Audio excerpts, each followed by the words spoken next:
आम तौर पर लोगों को ये बताया जाता है और ये पता है, लोग ये मानते हैं, क्योंकि प्रचार ये हुआ कि वो तो जीप में खुली जीप में इसलिए था कि वो दंगा रुकवा रहा था, कि वो दंगा रुकवा रहा था, दंगा करवा नहीं रहा था। समय की घटना है। योगी जी को खबर मिली गोरखपुर में, उन्होंने मीडिया को बुलाया, कहा मैं मऊ जा रहा हूँ। अच्छा। और पार्टी को चैलेंज किया कि हिम्मत हो जिसमें वो हमारे साथ चले। 2-3 गाड़ियों का काफिला निकला और वहाँ पहुँचने से पहले 150-200 मोटरसाइकिल, कार उनके पीछे उनके समर्थक उनके। मुलायम सिंह मुख्यमंत्री थे, उनको खबर मिली, डीएम को कहा कि गिरफ्तार मत करना योगी को, लेकिन शहर में मत घुसने देना, और मुख्तार को कहा कि अब चले जाओ।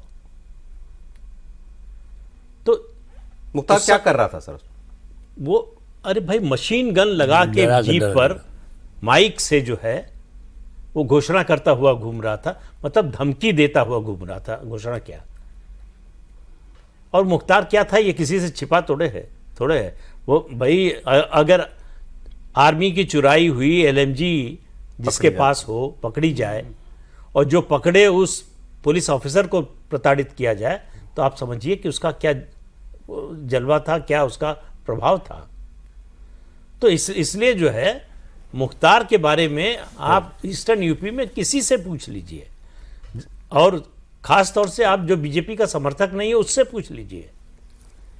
तो उस समय अगर योगी जी और उनकी हिंदू वाहिनी न होती तो पता नहीं कितने हिंदुओं का घर चला गया होता।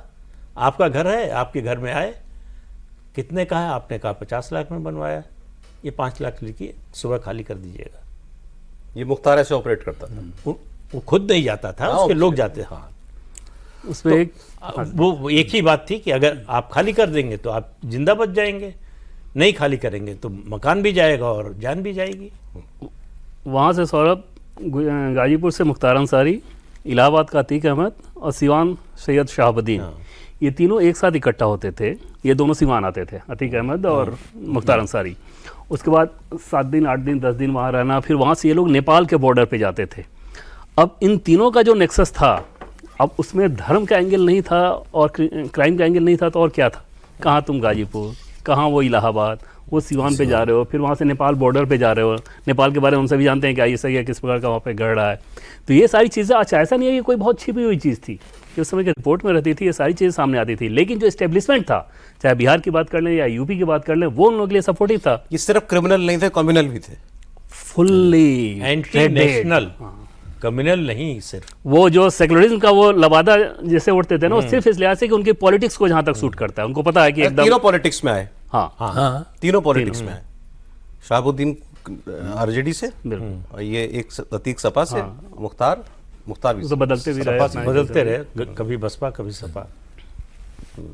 तो ये सर योगी जी ने जो कहा कि आज कोई गुंडा हिंदुओं को नहीं, माफिया है गुंडों को नहीं धमका सकता है, ये तो है तो हिंदुओं को खुश करने का ही प्रयास। हिंदुओं का लेकिन मैसेज भी तो है, खाली एक अपने आप में ये तो लगेगा ना कि भाई देखिए प्रोटेक्शन है हमको। जो उन्होंने कहा कि भाई त्यौहार है, इस पर कोई भी कर सकता है, किसी की हिम्मत नहीं होगी, पहले ऐसा होता था, ये होता था।